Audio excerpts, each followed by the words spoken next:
Assalamualaikum warahmatullahi wabarakatuh. Selamat pagi, siang, sore, ataupun malam. Pada yang terhormat Bapak Wirmi Eka Putra, SE MSI, IKN RCSR, dan teman-teman yang saya banggakan. Baik, eh, pada kesempatan kali ini saya akan membawakan materi, yaitu Islam dan Syariah Islam. Sebelum masuk pada materi, izinkan saya memperkenalkan diri. Saya Muhammad Prasetyo dengan NIM C1C022025.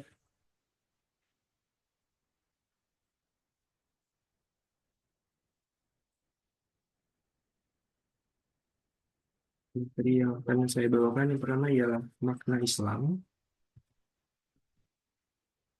Di mana untuk mengenai Islam itu sendiri dari sisi bahasa, kata Islam berasal dari kata aslama, muslimu, islaman, yang artinya tunduk dan patuh. Jadi, seorang yang tunduk dan patuh kepada kepala negara secara bahasa bisa dikatakan aslama li rais ad-daulah. Inilah makna generik atau makna berbahasa dari kata Islam. Akan tetapi, makna Islam itu sendiri secara terminologi tidak bisa dikatakan hanya sekedar tunduk atau patuh saja. Istilah tersebut telah menjadi istilah khusus dalam Khazanah Kosakata Dasar Islam atau Basic Vocabulary of Islam. Nah, berikutnya kita akan masuk kepada dasar-dasar ajaran Islam.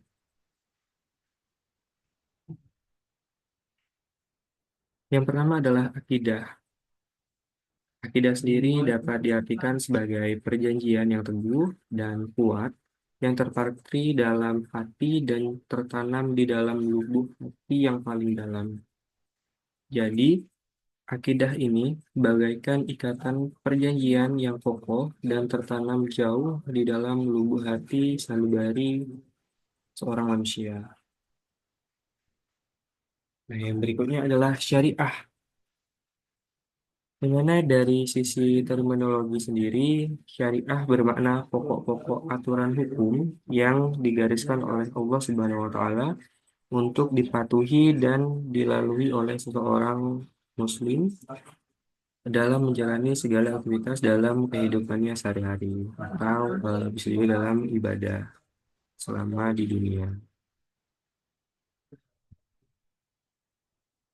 Nah, yang berikutnya adalah akhlak, di mana akhlak itu sendiri dapat diartikan sebagai sebuah tingkah laku manusia yang dilakukan dengan sengaja, yang diawali dari proses latihan yang menjadi kebiasaan, bersumber dari dorongan jiwa untuk melakukan sebuah perbuatan dengan mudah, tanpa melalui proses pemikiran, pertimbangan, ataupun penelitian.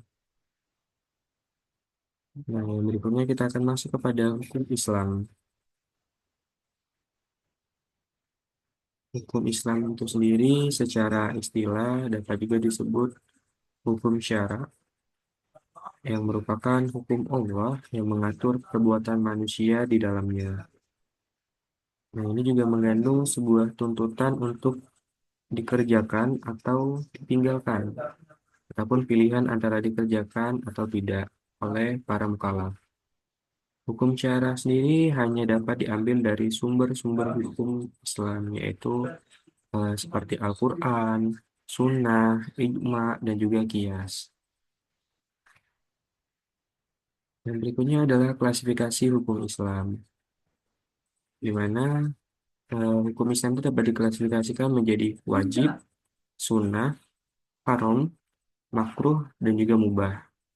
Di mana untuk wajib sendiri ialah sebuah perbuatan yang jika dikerjakan akan mendapatkan pahala, dan jika ditinggalkan itu akan diberikan dosa, ataupun nantinya akan mendapat siksa. Nah, yang berikutnya adalah sunnah. Sunnah ini sendiri merupakan suatu perbuatan yang dituntut agama untuk dikerjakan. Namun, tuntutannya tidak sampai ke tingkat wajib ataupun sederhananya perbuatan yang jika dikerjakan itu akan mendapatkan pahala dan jika ditinggalkan tidak akan mendapatkan pahala ataupun dosa atau siksaan. Nah, yang berikutnya adalah haram. Haram ini sesuatu perbuatan yang jika dikerjakan tentunya pasti akan mendapatkan siksaan ataupun dosa dan jika ditinggalkan akan mendapatkan pahala. Yang berikutnya adalah makruh. Makruh ini sebuah perbuatan yang dirasakan jika kita meninggalkannya itu lebih baik daripada mengerjakannya. Contohnya seperti merokok. Nah, mubah. Mubah itu sebuah perbuatan yang diperbolehkan oleh agama antara mengerjakannya ataupun meninggalkannya. Nah, yang berikutnya adalah sasaran hukum Islam. Untuk hukum Islam sendiri memiliki tiga sasaran, di antaranya adalah yang pertama penyucian jiwa, yang kedua menegakkan keadilan dalam masyarakat, dan yang ketiga itu mewujudkan kemaslahatan umat manusia atau umat Islam. Nah, yang berikutnya kita akan masuk kepada tujuan syariah. Nah, syariah sendiri itu memiliki tujuan.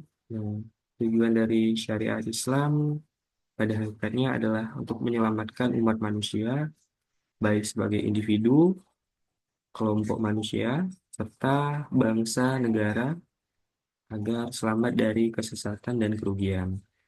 Nah, perjuangan Islam dalam bentuk gerakan berarti melakukan upaya keras bersama-sama untuk menyebarluaskan ajaran agama Islam secara utuh atau kafah, agar manusia dapat memeluk dan mempraktekkan dalam kehidupan bermasyarakat untuk kebaikan individu dan juga masyarakat luas. Nah, yang berikutnya adalah kesimpulan, di mana eh, Islam tidak hanya diartikan sebagai ritual ibadah semata, namun juga merupakan ketundukan dan kepatuhan seorang hamba, yaitu kita, pada Allah Subhanahu wa Ta'ala, secara menyeluruh untuk menggapai tangga atau derajat atau bahasanya adalah sulam yang lebih tinggi berupa kedamaian atau silim dan kesejahteraan, kebahagiaan dan keselamatan atau bahasanya adalah salamah. Islam juga membekali pengikutnya aturan dan pegangan atau pedoman lengkap dalam menjalankan ibadah sekaligus menjalankan kehidupan sehari-hari di dunia. Islam mencakup tiga aspek, yaitu seperti yang sudah disebutkan sebelumnya, ada akidah, syariah, dan juga akhlak, yang merupakan suatu kesatuan yang tidak akan pernah bisa dipisahkan.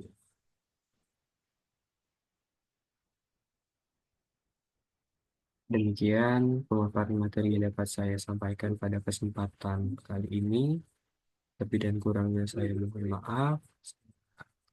Dan semoga materi yang saya sampaikan pada kesempatan kali ini dapat bermanfaat baik untuk diri saya pribadi dan juga teman-teman yang melihat dan menonton video kali ini. Terima kasih. Wabillahi taufiq wal hidayah. Wassalamualaikum warahmatullahi wabarakatuh.